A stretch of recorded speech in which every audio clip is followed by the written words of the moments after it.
Hello दोस्तों, नमस्कार। आज मैं दशा माता की तीसरा और चौथा व्रत कथा कहानी सुनाने जा रही हूँ।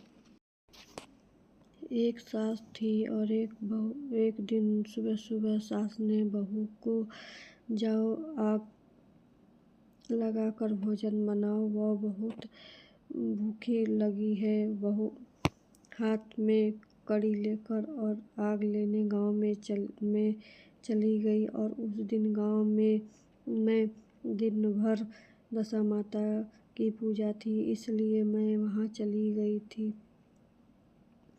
उस आग नहीं मिला, वह खाली हाथ लौट आई। शाम होने पर वह पड़ोसन के पास जाकर बोली कि मैं सास तो दशा माता का डोरा नहीं डालती है, परंतु अब मैं डोरा लेना चाहती हूँ। तुम पूजा विधि की बताओ। और मैं दोबारा जब डोरा लेने का समय आया तो बहू ने सास को बिना बताए दशा माता का डोरा ले लिया। 9 दिन तक वह किसी न किसी बहाने पड़ोसन के पास जाकर वह पूजा पाठ करने लग गई। और वह मन ही मन में दशा माता का ध्यान धर कर सोचने लग गई कि आज मेरी सास कहीं बाहर ना निकल पड़े और मैं अशांति से पूजा ना कर सकूं। दशा माता की कृपा से सास बोली, मैं आज तो खेत में जा रही हूँ, यदि तुम्हें आने में देर हो जाए तो तुम मेरे लिए खेत में ही खाना ले आना। बहू के मन की मुराद पूरी हो गई। वह तो वहीं चाहती थी कि उसने सास से कहा कि आप निश्चय होकर जाएं, घर का सारा काम निपटा लूंगी।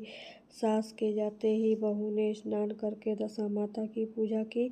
इनके बाद पूजा की सामग्री मिट्टी के गोले बनाकर रख दिया और उसके सास खेतों पर वापस आ गई। सास देखकर बहुत ही जल्दी से वह गोले की मटकी में छिपा दिया और उसने सोचा कि उचित समय पर गोले की दही से निकालकर वर्जित कर दूंगी।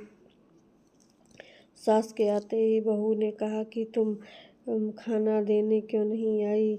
वह अब तक क्या कर रही थी? बहू ने बोला, आज मैंने सर में बाल धोए थे, इसलिए सुखाने लग गई थी, इसी कारण भोजन बनाने में देर हो गया। मैं थाली लगाती हूँ, आप घुस त्याग कर भोजन कर लीजिए। सास का गुस्सा कुछ ठंडा हुआ पर वह हाथ पैर धोकर चौकी पर बैठ गई और उसका बेटा भी आ गया और कभी माता के साथ भोजन करने के लिए बैठ गया। भोजन करके उठ ही न ही चाहता था कि उसकी बेटा बोला कि माँ तू तो दही चाहती। सास ने बहू से देने के लिए कहा। बहू बोली, मैं तो रसोई में हूँ, आप ही उन्हें दही दे दो। सास हाथ धोकर दही लेने लग गई, परंतु उसने छाछ की मटकी उठाई तो उसमें कुछ कंकड़ खाने की आवाज़ आ रही थी। उसने हाथ डालकर देखा तो उसे एक बड़ा सा सोना का गोला मिला। सास ने आश्चर्य से बहू से पूछा कि इस छाछ के मटकी में यह सोने का गोला कैसे आया? इसे तुम कहाँ चुरा कर ले जा रही थी? यहाँ क्यों छिपा रखी हो? मैं समझी कि आप इससे वजह से तुम छाछ नहीं दे रही हो, इसका भेद बताओ। बहू बोली, मुझे नहीं पता था, दशा माता के जाने मैंने उनकी पूजा की और दशा माता की डोरा लिया था, इसीलिए उनकी पूजा की थी। के डर से मैंने यह छाछ मटकी में छिपा दिया था। दशा माता ने इसे सोने का बना दिया, इसमें से मैं क्या कर सकती हूँ? दोस्तों, यह वीडियो पसंद आए तो प्लीज़ लाइक शेयर जरूर करिएगा। धन्यवाद।